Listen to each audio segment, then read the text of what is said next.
Capo-Canellas. Merci, Monsieur le Président. Plusieurs points rapides. Je crois que c'est Monsieur le ministre tout à l'heure qui nous disait que ça va effectivement être extrêmement coûteux si cette mesure était mise en œuvre. Bien sûr, nous en avons tous conscience. Mais je crois que les déficits coûtent aussi et l'impasse financière d'un certain nombre d'AOT doit nous interpeller. Elle aura un coût. Et visible par les voyageurs qui comprennent encore moins par les temps qui courent qu'on ne les incite plus à prendre les transports publics. Donc, il faut faire la balance de tout ça. Je rappelle qu'en Île-de-France en particulier, semble-t-il, il faudra doubler le montant des investissements. Donc, on a un sujet et il faut qu'on arrive à trouver effectivement une palette de solutions sur ça.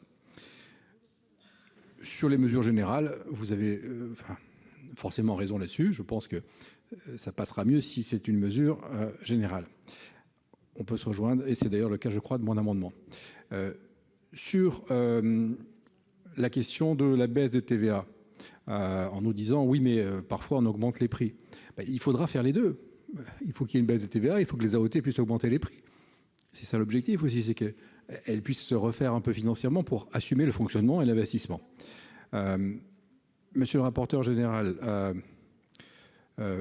oui, je vous ai répondu là-dessus, pardon. Et puis enfin, nous sommes d'accord sur la nécessité de remettre en place le système, monsieur le rapporteur général. Mais dans l'immédiat, pouvons-nous continuer à attendre, faute d'annonces claires? Et je pense que le gouvernement a quelques jours, quelques heures, et puis ensuite, dans cette délibération-là, on va y revenir sur d'autres amendements s'agissant spécifiquement du versement mobilité. Ça serait bien qu'on ait, à un moment donné, une annonce du gouvernement qui nous donne un processus qui permette de sécuriser un certain nombre d'AOT.